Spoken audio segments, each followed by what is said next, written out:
Hello everyone, welcome back. In this video, we are talking about the Michelson and Stahl experiment. हम इसके बारे में detail करेंगे इस वीडियो के अंदर। जैसे कि आप सबको पता है कि आपकी बायोलॉजी पंच एक सीरीज चल रही है, उस बायोलॉजी पंच का ये थर्ड एपिसोड है और थर्ड लेक्चर है जिसके बारे में डिस्कस कर रहा हूँ। इस एक्सपेरिमेंट को परफॉर्म किया गया था 1958 में by the Matthew Meselson and Franklin Stahl ने इस एक्सपेरिमेंट को परफॉर्म किया था। इस एक्सपेरिमेंट को क्यों परफॉर्म किया गया था? जब आप रेप्लिकेशन ऑफ डीएनए के बारे में पढ़ते हो, रेप्लिकेशन ऑफ डीएनए यानी डीएनए का रेप्लिकेशन बेसिकली कंजर्वेटिव यानी सेमी कंजर्वेटिव टाइप का होता है, सेमी कंजर्वेटिव होता है, जिसकी वजह से इस एक्सपेरिमेंट को प्रूव करने के लिए कि डीएनए का रेप्लिकेशन किस टाइप का हुआ, सेमी कंजर्वेटिव का, उस चीज को प्रूव किया गया था। किसने प्रूव किया था? मिचेल्सन एंड स्टाल एक्सपेरिमेंट ने। तो दो क्वेश्चन आपसे पूछे जाते हैं कि semi conservative nature of the DNA is proved by the Meselson and Stahl. ये पूछा जा चुका है लास्ट ईयर्स में, पहली चीज। दूसरा क्वेश्चन यहाँ से ये पूछा जाता है कि इस एक्सपेरिमेंट को कहाँ परफॉर्म किया गया था, यानी इस एक्सपेरिमेंट के लिए किस चीज को यूज किया गया था। तो इस एक्सपेरिमेंट को परफॉर्म करने के लिए एस्चेरिचिया कोलाई को यूज किया गया था एंड बाद में इस एक्सपेरिमेंट को ही हायर ऑर्गेनिज्म के अंदर परफॉर्म किया गया था। हायर ऑर्गेनिजम्स के अंदर इसको परफॉर्म किया गया था। हायर ऑर्गेनिजम्स का मतलब होता है प्लांट्स और एनिमल, इन दोनों के अंदर इस एक्सपेरिमेंट को क्या किया गया था? परफॉर्म किया गया था। अब हम इसमें बात करते हैं डीएनए का रेप्लिकेशन बेसिकली एक टाइप से यानी सेमी कंजर्वेटिवली नहीं होता। डीएनए का रेप्लिकेशन डिफरेंट फॉर्म में होते हैं। डीएनए रेप्लिकेशन फॉर्म्स, डीएनए का रेप्लिकेशन जो है वो डिफरेंट फॉर्म में पाया जाता है। तो हम यहाँ पर 3 फॉर्म के बारे में पढ़ेंगे कि डीएनए का रेप्लिकेशन 3 फॉर्म में किस टाइप से हुआ। तो फर्स्ट के बारे में अगर मैं बात करूं तो फर्स्ट जो होता है that is a conservative type, यानी डीएनए का रेप्लिकेशन किस टाइप से है? कंजर्वेटिव है। What is the conservative? Basically साइंटिस्टों ने इस एक्सपेरिमेंट को थ्योरेटिकल माना था। थ्योरेटिकल जैसे एज्यूम कर लिया है ना, आप बैठे बैठे सपनों में खो जाते हो और एज्यूम कर ले तो क्या पता काश ऐसा हो जाता या ऐसा होता होगा। तो this is a theoretical type, यानी साइंटिस्ट ने इस चीज को एज्यूम किया। इन्होंने ये कहा कंजर्वेटिव का मतलब क्या होता है? कंजर्व होना, यानी जो पेरेंटल डीएनए की इंफॉर्मेशन है, this is the parental DNA. Parental DNA की जो इंफॉर्मेशन है, पेरेंटल डीएनए की इंफॉर्मेशन, मैंने इसको ब्लैक मार्कर से बनाया तो ये क्या है? इसका जेनेटिक मटेरियल है। इसने कहा जो पेरेंटल डीएनए, यानी पेरेंटल डीएनए मतलब क्या? दोनों का इसके अंदर जेनेटिक मटेरियल है, that is a father and mother, दोनों का जेनेटिक मटेरियल इसके अंदर प्रेजेंट है। एक स्ट्रैंड फादर, एक स्ट्रैंड मदर की। तो इसमें 2 स्ट्रैंड प्रेजेंट है, ये फर्स्ट स्ट्रैंड और ये सेकंड स्ट्रैंड। इस एक्सपेरिमेंट को प्रूव करने के बाद इन मतलब कंजर्वेटिव को बताने के लिए पेरेंटल डीएनए के बाद इन्होंने ये बोला कि इसकी एक स्ट्रैंड जो होती है वो नेक्स्ट जनरेशन में सिमिलरली प्रेजेंट होगी। नेक्स्ट जनरेशन में उन्होंने देखा कि ये डीएनए की एग्जैक्ट कॉपी मिली, यानी वन स्ट्रैंड एक स्ट्रैंड ने इसी स्ट्रैंड को बनाया और इसकी दूसरी स्ट्रैंड ने इसका फॉर्मेशन किया। बट इन्होंने देखा कि जो डॉटर स्ट्रैंड का जब फॉर्मेशन हुआ तो वो डॉटर स्ट्रैंड का जब इन्होंने देखा तो डॉटर स्ट्रैंड में इन्होंने देखा कि एक न्यूली सिंथेसाइज स्ट्रैंड होती है। न्यूली सिंथेसाइज स्ट्रैंड देखा उन्होंने। न्यूली सिंथेसाइज स्ट्रैंड का मतलब क्या? एक अलग स्ट्रैंड, यानी इसका जो पेरेंटल डीएनए है उससे बिल्कुल अपोजिट में एक और स्ट्रैंड देखी गई थी जिसको बोला गया था न्यूली सिंथेसाइज स्ट्रैंड। इसमें क्या पढ़ा आपने? कंजर्वेटिव में ये पढ़ा कि जो पेरेंटल डीएनए की इंफॉर्मेशन है वो उसकी नेक्स्ट जनरेशन में सिमिलरली प्रेजेंट होती है, बट जो उसकी न्यूली सिंथेसाइज डॉटर सेल होती है, न्यूली सिंथेसाइज जो डॉटर सेल है यानी daughter DNA, this is the daughter DNA, तो उसमें ये न्यूली सिंथेसाइज है। डॉटर डीएनए जो है वो न्यूली सिंथेसाइज है। ये इन्होंने कंजर्वेटिव के बारे में बोला। बाद में साइंटिस्टों ने कहा एक और टाइप से डीएनए का रेप्लिकेशन होता है, that is a semi conservative in nature. Semi conservative का मतलब क्या? The second form is the semi conservative. Semi conservative से बेसिकली हम ये समझते हैं, ये सेमी कंजर्वेटिव रेप्लिकेशन ये एक्चुअली में होता है ना, ये रियल में होता है, यानी एक्चुअली ये वाला पढ़ते हैं हम मैन, क्योंकि इसी को ही ये एक्सपेरिमेंटली प्रूव है और इसी को ही प्रूव किया था मिचेल्सन और स्टाल ने कि हमारा डीएनए का जो रेप्लिकेशन होता है वो क्या होता है? सेमी कंजर्वेटिवली होता है। What do you understand by the semi conservatively. तो इसने कहा कि जो डीएनए की पेरेंटल स्ट्रैंड है, सपोज करो ये पेरेंटल स्ट्रैंड है, ये वन स्ट्रैंड है और ये सेकंड स्ट्रैंड है। इन साइंटिस्टों ने कहा ये पेरेंटल स्ट्रैंड है और पेरेंटल स्ट्रैंड, इन साइंटिस्टों ने कहा इसकी जो एक स्ट्रैंड है, इसकी जो एक स्ट्रैंड है वो तो ये रही फर्स्ट स्ट्रैंड, मैंने ये बना दी, this is the first strand. लेकिन इसमें दोनों की दो स्ट्रैंड जो थी, both strand will be act as a, both strand act as, दोनों के दोनों स्ट्रैंड किसकी तरह एक्ट करेंगे, both strand act as template strand, template strand की तरह एक्ट करती हैं। What do you understand by the template strand. Template strand वो स्ट्रैंड होती है जो अपनी, जैसे this is the one strand of DNA and this is the another strand of the DNA. ये वन स्ट्रैंड ऑफ डीएनए जो होती है इस पे adenine, thymine, guanine, thymine and adenine इस टाइप से कुछ प्रेजेंट होगा। तो ये इसको मैंने बोल दिया कि this is the template strand. तो टेम्पलेट स्ट्रैंड में ही एबिलिटी होती है अपनी एक कॉम्प्लीमेंट्री स्ट्रैंड बनाना, यानी अपने ही पैरेलल में एक और स्ट्रैंड का जो फॉर्मेशन होता है वो किससे होता है, टेम्पलेट स्ट्रैंड से होता है। तो इसके जस्ट अपोजिट में किसका फॉर्मेशन हो जाएगा, thymine, adenine, cytosine, adenine and thymine का फॉर्मेशन हो जाएगा। This is the complementary strand, ये होती है कॉम्प्लीमेंट्री बोलते हैं, और दिस इज द टेम्पलेट बोलते हैं। तो यहां पर जो पेरेंटल स्ट्रैंड होती है, both strand act as a template strand, इसलिए इसकी जो एक स्ट्रैंड है वो एक न्यू डीएनए स्ट्रैंड का फॉर्मेशन करेगी, जो मैंने यहाँ पे बना दिया, this is the newly synthesised strand. दूसरा, इसी स्ट्रैंड से यानी इसी से ही जो इसकी नेक्स्ट जनरेशन में गए तो वहां पर इसने देखा कि जो इसकी सेकंड स्ट्रैंड है, this is the second strand, ठीक है, ये इसकी सेकंड स्ट्रैंड है। तो इस सेकंड स्ट्रैंड से भी एक न्यूली सिंथेसाइज्ड स्ट्रैंड होती है। तो यहां पर आपने क्या चीज देखी कि पेरेंटल स्ट्रैंड की एक कॉपी ये रही और एक कॉपी ये रही, यानी one strand is parental strand, यानी एक जो होती है वो पेरेंट की होती है और दूसरी क्या है, डॉटर की है। This is called semi conservative in nature, यानी डीएनए का रेप्लिकेशन यहाँ पर किस टाइप से हो रहा है, सेमी कंजर्वेटिव टाइप का हो रहा है। और यहाँ पर इस चीज को सबसे पहले याद रखना है, क्यों सेमी कंजर्वेटिव है, क्योंकि दोनों के दोनों स्ट्रैंड जो वो टेम्पलेट की तरह एक्ट करती है। अगर टेम्पलेट होगी तो अपने अपोजिट में एक और कॉम्प्लीमेंट्री स्ट्रैंड का फॉर्मेशन कर लेती है। तो ये भी तो इसने एक कॉम्प्लीमेंट्री स्ट्रैंड का फॉर्मेशन किया, तो ये डीएनए ही है।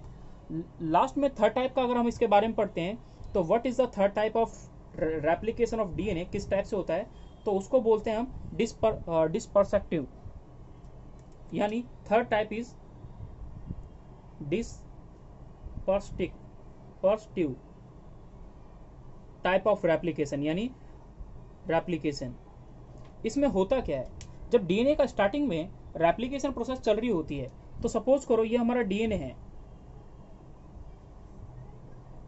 ये हमारा डीएनए है, this DNA is present in broken form. Broken form में नहीं है, बेसिकली ये दो फॉर्म में इसमें एक साथ में स्टैंड है, यानी यहां पर एक स्टैंड ये अटैच्ड है,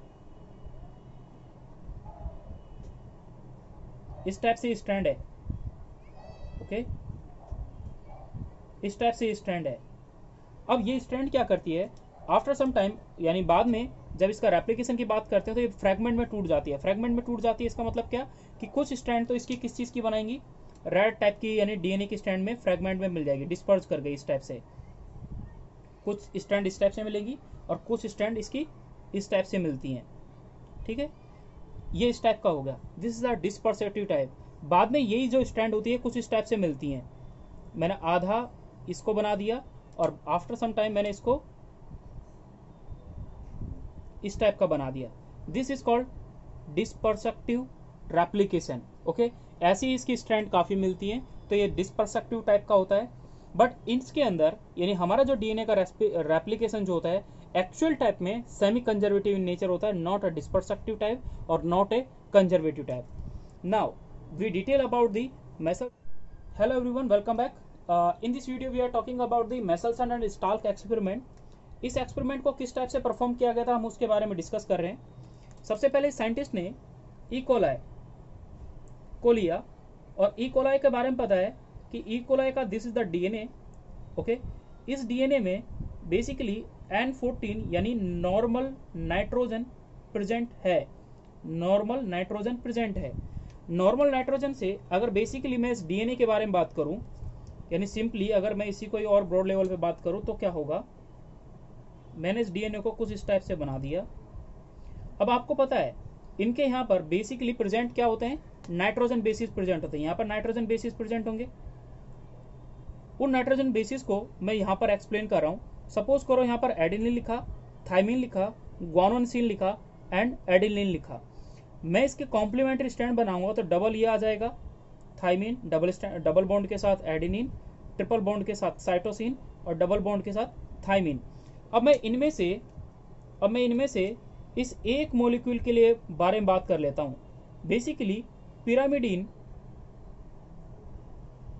पिरामिडिन और एंड प्यूरिन की आप बात करते हो तो both are the nitrogen base, दोनों के दोनों क्या है, नाइट्रोजन बेस है।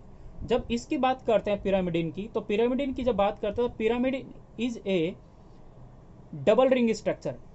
यानी अगर ये डबल रिंग स्ट्रक्चर है तो इस डबल रिंग स्ट्रक्चर को आप कैसे बनाएंगे, यानी डबल रिंग स्ट्रक्चर है, डबल रिंग स्ट्रक्चर है। मैंने इस पूरे टॉपिक को बायोमोलिक्यूल के अंदर काफी डिटेल में एक्सप्लेन किया है, जहां पे मैंने डीएनए के बारे में बताया है। तो आप वहां से इस चीज को विजिट कर सकते हैं बायोमोलिक्यूल की प्लेलिस्ट में जाके। यहाँ पर एडेनिन के बारे में आप बात करते हो तो एडेनिन के बारे में हुआ क्या, this is the adenine. Adenine is A double ring molecule, this is the double ring molecule. हमें पता है कि पिरामिडिन में 1, 3, 7 एंड 9 इन 4 प्लेसेस पे नाइट्रोजन मॉलिक्यूल प्रेजेंट होता है। तो इसकी 1 पोजीशन, यानी यहां पर नाइट्रोजन प्रेजेंट है, ये नाइट्रोजन प्रेजेंट है, यहां पर नाइट्रोजन प्रेजेंट है और यहां पर नाइट्रोजन प्रेजेंट है। ये जो नाइट्रोजन मैं लिख रहा हूं यही तो वो नाइट्रोजन है जिसको इस चीज को बता रहा है कि ये हैवी आइसोटोप वाला है या नॉर्मल आइसोटोप है। अगर यहाँ पर 14 प्रेजेंट है तो ये क्या है, नॉर्मल इकोलाई के डीएनए के अंदर नाइट्रोजन प्रेजेंट है। ये प्रेजेंट है नॉर्मल, ये प्रेजेंट है नॉर्मल, ये प्रेजेंट है नॉर्मल। लेकिन मैंने कह दिया कि इसी के ऊपर अगर यहाँ पर 15 प्रेजेंट है तो ये आइसोटोप ऑफ नाइट्रोजन है। This is the isotope of nitrogen, this is the isotope of nitrogen. ये आइसोटोप है नाइट्रोजन का। हम इसके बारे में डिटेल करते हैं। अब इसी पूरी चीज को हमें एक्सप्लेन करना है कि इसमें अगर N15 ले लेंगे और N14 ले लेंगे तो क्या क्या फर्क आएगा। तो चलो स्टार्ट करते हैं इस मेसलसन और स्टाल के एक्सपेरिमेंट के बारे में। तो सबसे पहले इसने क्या किया, फोकस करें। इस साइंटिस्ट ने सबसे पहले क्या किया, जो इकोलाई का डीएनए था, दिस द इकोलाई डीएनए, इस इकोलाई के डीएनए को जिसके अंदर N14 प्रेजेंट थे उसको ट्रांसफर किया ऐसे कंटेनर के अंदर जिसके अंदर क्या प्रेजेंट था, अमोनियम क्लोराइड। यानी इसके अंदर पहले से प्रेजेंट है अमोनियम क्लोराइड। यहां पर जो नाइट्रोजन है this is the isotopic nitrogen, यानी ये आइसोटोप है नाइट्रोजन का, लेकिन ये रेडियो एक्टिव आइसोटोप नहीं है, रेडियो एक्टिव आइसोटोप नहीं है, दोनों में फर्क होता है। तो ये रेडियो एक्टिव आइसोटोप नहीं है, इस चीज को आपको ध्यान रखना है कि ये रेडियो एक्टिव आइसोटोप नहीं है, ये only isotope of nitrogen present है, यानी हैवी है ना, हैवी नाइट्रोजन है, ये हैवी नाइट्रोजन है, ये इसमें बोला गया। अब जब इस डीएनए को N14 वाले को, यानी इकोलाई का, ये इकोलाई का ही डीएनए तो आप पढ़ रहे हो, तो जो एस्चेरिचिया कोलाई का जो डीएनए है इसको ट्रांसफर किया गया इस बीकर के अंदर। तब क्या हुआ, तो यहाँ पर काफी जनरेशन के बाद मतलब क्या, आपको पता है बैक्टीरिया जो होता है ये एक बैक्टीरिया है, और बैक्टीरिया के अंदर आपको पता है जो रेप्लिकेशन टाइम प्रोसेस होती है वो 20 मिनट होती है। रेप्लिकेशन की, डीएनए के रेप्लिकेशन की जो प्रोसेस होती है कितनी होती है, 20 मिनट होती है। तो इसने काफी जनरेशन के बाद देखा, यानी यहाँ पर जो डीएनए देखा, तो जब इसने उसी डीएनए को यहाँ ट्रांसफर किया इकोलाई वाले को जिसके अंदर N14 प्रेजेंट है, ये N14, यानी मैंने ब्लैक बनाया तो ब्लैक से याद रखें कि ये N14 कंटेनिंग बैक्टीरिया प्रेजेंट है, सॉरी डीएनए प्रेजेंट है यहाँ पर, और यहाँ पर इसके सॉल्यूशन में क्या प्रेजेंट है, अमोनियम क्लोराइड। अब इस कंडीशन में ये हैवी है, पहली चीज। अब इसको काफी जनरेशन के बाद देखा गया, यानी मैनी जनरेशन, तो मैनी जनरेशन के बाद जब देखा गया, मैनी जनरेशन, तो इसको फिर एक आइसोटॉप मिलता है, यानी सॉरी डीएनए मिलता है। वो डीएनए अब कुछ इस टाइप का मिलता है।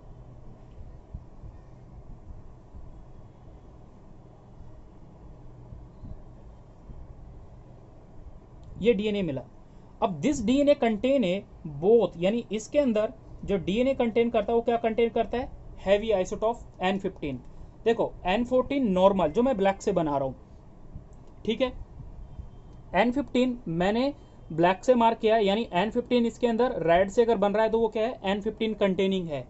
ये कब देखा उसने, इसने देखा कि काफी जनरेशन के बाद उसको N15 मिलता है ना, मतलब दोनों स्टैंड उसकी क्या हो जाती है, N15 हो जाती है। इसके बाद उसने क्या किया, जब उसने इस N15 को कैसे पता लगाया कि N15 जो होता है वो हैवी आइसोटॉप होता है, तो इसने एक एक्सपेरिमेंट में क्या किया, एक ट्यूब ली, है ना, उस ट्यूब के अंदर इसने इस डीएनए को ट्रांसफर कर दिया, यानी डीएनए को यहाँ पर ट्रांसफर कर दिया। सपोज ये डीएनए का ट्रांसफर कर दिया, जो क्या है N15 कंटेनिंग है, और इसके अंदर इसने साहब ने ऐड कर दिया, क्या ऐड कर दिया, यहाँ पर ऐड किया था सीजियम क्लोराइड।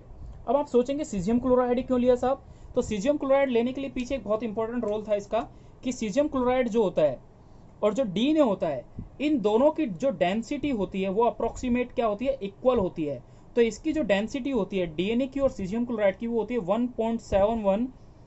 1.71 ग्राम पर सेंटीमीटर क्यूब, यानी डेंसिटी डीएनए और सीजियम क्लोराइड की सेम होती है। अब उसके बाद इस पूरी उसको यहां से पैक करने के बाद, ऊपर से पैक करने के बाद इसको सेंट्रीफ्यूज किया गया, यहां से पैक कर लिया, और बाद में किया क्या, उस चीज पे ध्यान दें। डेंसिटी तक लिख लिया आपने, तो उसके बाद इसने क्या किया, उस पर फोकस करें। तो इस साइंटिस्ट ने क्या किया, एक मशीन ली। मशीन क्या ली, ये एक मशीन है, सपोज करो ये किसी स्टैंड पे अटैच्ड है, ये स्टैंड पे अटैच्ड है। इसके इस वाले छोर पर इसने इस वाले ट्यूब को लटका दिया, ये लटका दिया जी साहब, यानी एक ट्यूब को, इस वाले ट्यूब को भी किसी एक ट्यूब के अंदर रखा है, ये रख दी ट्यूब जिसके अंदर N15 और सीजियम क्लोराइड मिला हुआ है, यानी यहाँ पर क्या प्रेजेंट है, N15 और सीजियम क्लोराइड प्रेजेंट है।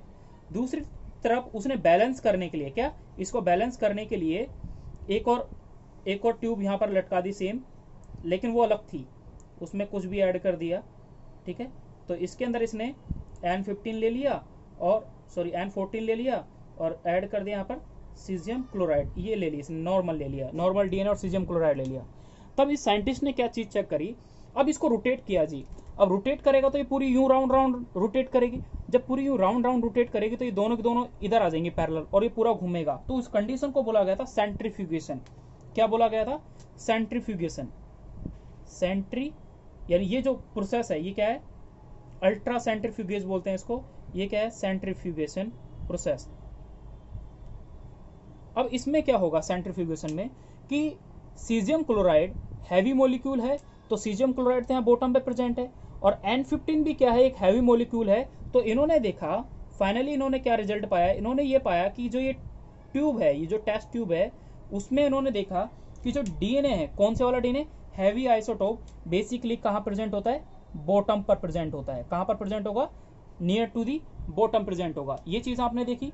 तो ये क्या है आपके पास, N15 कहाँ लोकेटेड है, near to the bottom, bottom के बिल्कुल बेस पे प्रेजेंट होता है कौन, हैवी आइसोटोप ऑफ डीएनए, यानी नाइट्रोजन का, यानी ये जो बेस है, ये पूरा का पूरा ये डीएनए जो है, वो डीएनए कहाँ प्रेजेंट है, near to the bottom present है, यानी बॉटम पे ही प्रेजेंट होता है। तो ये चीज आपने यहाँ पे जानी। तो N15 जो डीएनए है, ये आपका N15 कंटेनिंग डीएनए है, और ये आपका जो था ऊपर, ये आपका N14 कंटेनिंग डीएनए था, ठीक है। N14 से आपने N15 बना लिया, ये चीज आपने देखा। एक चीज और क्या होती है, ग्रेविटेशनल फोर्स के अकॉर्डिंग जब इसको आपने सेंट्रीफ्यूज किया, यानी घुमाया, काफी ऐसे चक्कर लगाए, तो चक्कर लगाने के लिए भी एक स्पीड यूज की गई थी, ठीक है। वो क्या यूज किया गया था, उसके लिए कहा गया था कम से कम इसको 20 घंटे के लिए, यानी इस प्रोसेस के अंदर 20 घंटे के लिए इन्होंने इसको क्या किया था, सेंट्रीफ्यूज किया था 20 आवर्स के लिए, ठीक है। तो वहां पर जो ग्रेविटेशनल फोर्स था उस टाइम पे, जो इन्होंने ग्रेविटेशनल फोर्स यहां पर यूज किया, वो ग्रेविटेशनल फोर्स था 140,000 जी इज फॉर ग्रेविटी, यानी mg, इतना वेट इज मल्टीप्लाई g, ये इन्होंने लिया था। और फोर्स ऑफ ग्रेविटी, यानी this is the force of gravity that will be applied for the 20 hour. तब इन्होंने क्या चीज देखी, तब इन्होंने ये चीज देखी कि जो हैवी डीएनए था वो बॉटम पे प्रेजेंट था। ये चीज आपने यहां पर देख ली। अब इसके बाद क्या हुआ, जब इसने हैवी डीएनए को देखा, ये जी हैवी डीएनए है,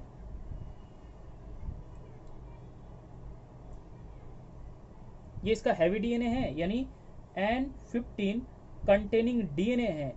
अब इस N15 कंटेनिंग डीएनए को उसने देखा कि वो कहां पर प्रेजेंट था, किसी ट्यूब के अंदर बेस में प्रेजेंट था जी, वो यहां पर प्रेजेंट है बेस पर, ये लो जी बेस पे प्रेजेंट है। कौन प्रेजेंट है, N15 कंटेनिंग डीएनए आपका बेस पर प्रेजेंट है। क्यों, क्योंकि इसकी डेंसिटी क्या है, हाई है जी, उसकी वजह से। ये कब पता चला, जब इसको सेंट्रीफ्यूज किया आपने, तब की बात है। अब इसी डीएनए को, N15 कंटेनिंग डीएनए को अब ट्रांसफर किया गया था जी उस मीडियम के अंदर, जिस मीडियम में क्या कंटेन करते हैं हम, नॉर्मल अमोनियम क्लोराइड, यानी NH4Cl। ये 14 है, आप समझ रहे हो ना N14 कहां पे आ रहा है। N14 बेसिकली आप पिरामिडिन और प्यूरिन के अंदर देख रहे हो। अब इस डीएनए को, कौन से डीएनए को, N15 कंटेनिंग वाले को जब आपने यहाँ पर ट्रांसफर किया, तो ये डीएनए को मैंने यहाँ पर ट्रांसफर कर दिया, ये डीएनए जी ये आ गया। तब इन्होंने मैनी जनरेशन के बाद क्या देखा, वो चीज के हम बारे में बात करते हैं। आफ्टर सो मैनी जनरेशन दे सा, इन्होंने क्या देखा, हम उस बारे में बात कर रहे हैं। आफ्टर सो मैनी जनरेशन, इन साइंटिस्टों ने देखा कि जो डीएनए की न्यू स्ट्रैंड बनी थी, उसमें एक स्ट्रैंड, आप स्टार्टिंग में N14 वाली कौन सी बनाई थी, ब्लैक में बनाई थी, येलो जी ब्लैक वाली, और आप N15 वाली कौन से बनाए जाते आ रहे हो, रेड वाली, तो इन्होंने एक रेड वाली, यानी हैवी आइसोटोप N15 और नॉर्मल आइसोटोप यानी N14, दोनों की स्ट्रैंड उन्होंने उसमें देखी। अब ये आ गया, फिर दोबारा से इसको सेंट्रीफ्यूज किया जी। सेंट्रीफ्यूज करने के लिए, यानी ये एक इंटरमीडिएट टाइप का, क्या लिखेंगे इसके बारे में, N14 N15 कंटेनिंग डीएनए, जो आपका N14 और N15 कंटेनिंग डीएनए है।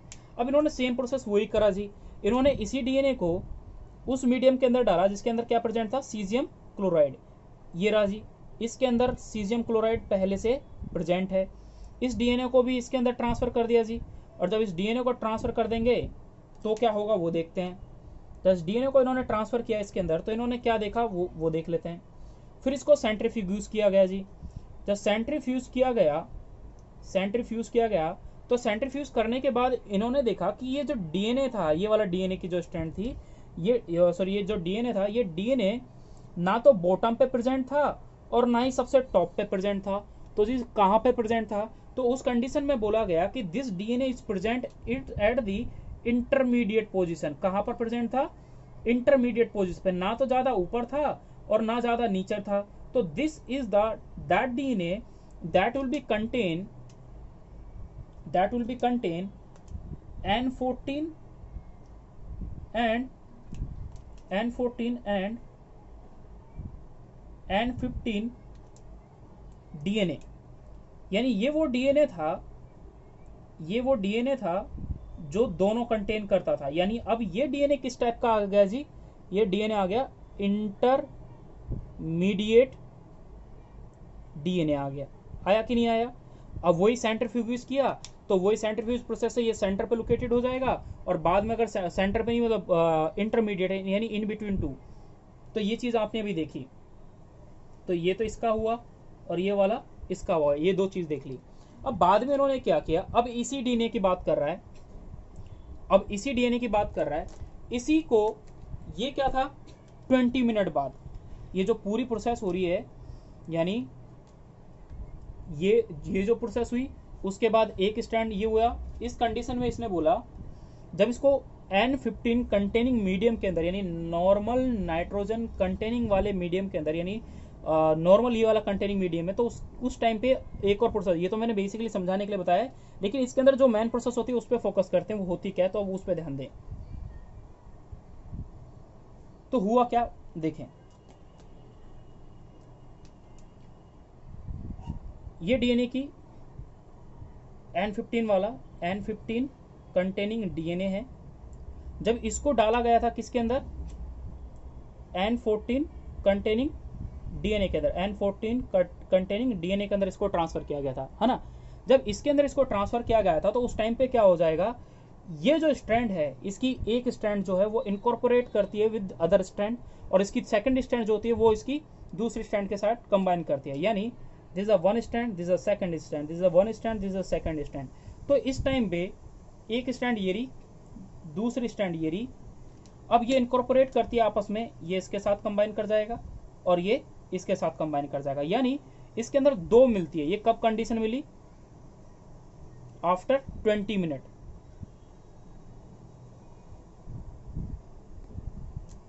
आफ्टर 20 मिनट बाद इन्होंने क्या देखा, एक स्ट्रैंड ये मिली, एक स्ट्रैंड ये मिली, तब उन्होंने, ये बैक्टीरिया है, ठीक है।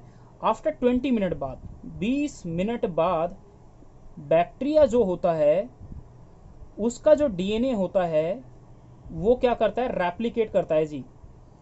बैक्टीरिया का डीएनए क्या करता है, रेप्लिकेट करता है, क्योंकि बैक्टीरिया में हर 20 मिनट में एक बैक्टीरिया है, इसके अंदर ये एक बैक्टीरिया है, इसके अंदर डीएनए वीएनए प्रेजेंट है, ठीक है। वो एक जो सिंगल स्टैंडर्ड डीएनए जो इसका डीएनए होगा प्रोकैरियोट का सिंगल स्टैंडर्ड जो डीएनए है, डबल स्टैंडर्ड डीएनए, तो वो बाद में क्या करेगा, ब्रेक डाउन करेगा, मतलब जो उसकी सेल डिवाइड करेगी तो डीएनए भी अलग अलग हो जाएगा, तो 2 सेल बनेगी ना, 2 सेल के अंदर 2 क्रोमोसोम अलग अलग होंगे। तो उस कंडीशन में यानी 20 मिनट बाद हर बैक्टीरिया की सेल डिवाइड करी तो डीएनए इस सेल का भी अलग होना चाहिए, इस सेल का भी अलग होना चाहिए, बट उनका पूरा जेनेटिक मटेरियल तो सेम रहता है, तो यही सेम रहेगा। फिर नेक्स्ट जनरेशन में फिर दोबारा से इसको करेंगे, नेक्स्ट जनरेशन में आप फिर दोबारा से इसको करेंगे, आफ्टर ये 20 मिनट बाद था, अब 40 मिनट बाद इसको फिर से करेंगे, यानी आफ्टर 40 मिनट लेटर, जब 40 मिनट बाद इसको करेंगे तो तब क्या होगा, तो उस चीज पे फोकस करें। तो होगा क्या, पहली चीज देखें, इसकी जो ये स्ट्रैंड है एक वाली और इसकी सेकंड स्ट्रैंड, इसकी वन स्ट्रैंड, इसकी सेकंड स्ट्रैंड, अब 2 है, पहले एक था, 2 स्ट्रैंड थी, 2 से 4 बनेंगी, 4 से 16 बन जाएंगी, है ना। तो इस टाइप से कंटिन्यूली प्रोसेस चलेगी। तो अब यहाँ पर 2 हैं, तो 2 से कितनी बननी चाहिए, 4 बनेंगी। 4 क्या बनेंगी वो हम देखेंगे। 2 तो ये है ही है, 2 तो ये है ही है, बट बेसिकली इंपॉर्टेंट चीज है क्या यहाँ पर, कि जो ये स्ट्रैंड है ये टेम्पलेट स्ट्रैंड की तरह एक्ट करती है।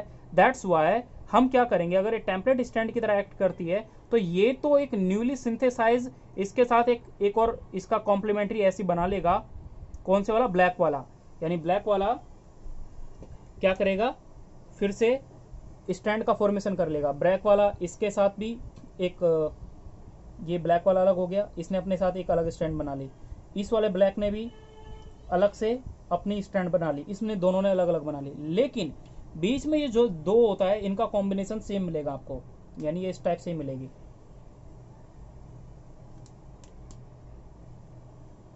ये कहानी है आफ्टर 40 मिनट। तो 40 मिनट के बाद आपको 4 मिले, यानी ये आपके पास N14 कंटेनिंग डीएनए, ये N14 N15 कंटेनिंग डीएनए और ये वाला N14 कंटेनिंग डीएनए। तो N14 कंटेनिंग डीएनए कितने मिल रहे हैं वो चीजें आपको पता होना चाहिए। N14 यानी हाइब्रिड टाइप का जो डीएनए मिला वो कितना मिला वो भी आपको पता होना चाहिए। इस टाइप से उसने जनरेशन कंटिन्यूसली देखा, तो उसमें से उसने उस वाले डीएनए को उठा लिया जो N14 कंटेनिंग वाला था जी। इसको उठा के इसने उसको सेंट्रीफ्यूज कराया। सेंट्रीफ्यूज कराया मतलब क्या, उस चीज पे देखते हैं।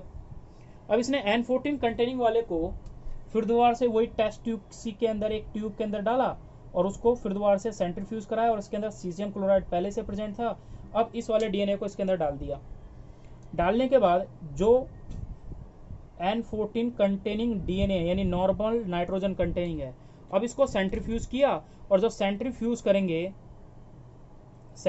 करेंगे तो उस कंडीशन में क्या देखा गया, this kind of DNA will be present at the top most of the tube, यानी वो यहां पर प्रेजेंट था। तो ये डीएनए किस टाइप का हो जाएगा, N14 कंटेनिंग डीएनए। समझ में आया? तो ये बेसिकली मेसेल्सन और स्टाल का एक्सपेरिमेंट था कि N14 और N15 कंटेनिंग जो हाइब्रिड मिले वो अलग आपको दिख गए, जो नॉर्मल कंटेनिंग थे यानी कि इनके डेंसिटी के बेसिस पे इनको अलग अलग लेवल पे डिफाइन किया गया, तो वो चीज आपने यहां पर समझी है। तो लाइट क्या हुआ, दिस इज योर, यानी मैं यहां पर लिख देता हूं, जो N14 था, N14 है वो आपका लाइट है, लाइट डीएनए। N14 और N15 जो था वो आपका हाइब्रिड डीएनए था, हाइब्रिड डीएनए। ये लाइट डीएनए है, ये हाइब्रिड डीएनए है। जो N15 कंटेनिंग है वो है आपके पास हैवी डीएनए। तो ये बेसिकली मेसेल्सन और स्टाल का एक्सपेरिमेंट था जो उन्होंने इस चीज को प्रूव किया। और ये आपको बहुत अच्छे से आना चाहिए कि हर डेंसिटी के बेसिस पे क्यों इसको अलग अलग उसमें डिफाइन किया गया, ये हर चीज़ है। एक सबसे इम्पोर्टेंट चीज़ है जो निट का बहुत बार क्वेश्चन रह चुका है आपका, बहुत का बार, काफ़ी बार उस साइंटिस्ट का नाम आया है, यहाँ तक कि एम्स में भी उस साइंटिस्ट का नाम पूछा गया है। इसी से सेम रिलेटेड एक एक्सपेरिमेंट किया गया था, रेडियो एक्टिव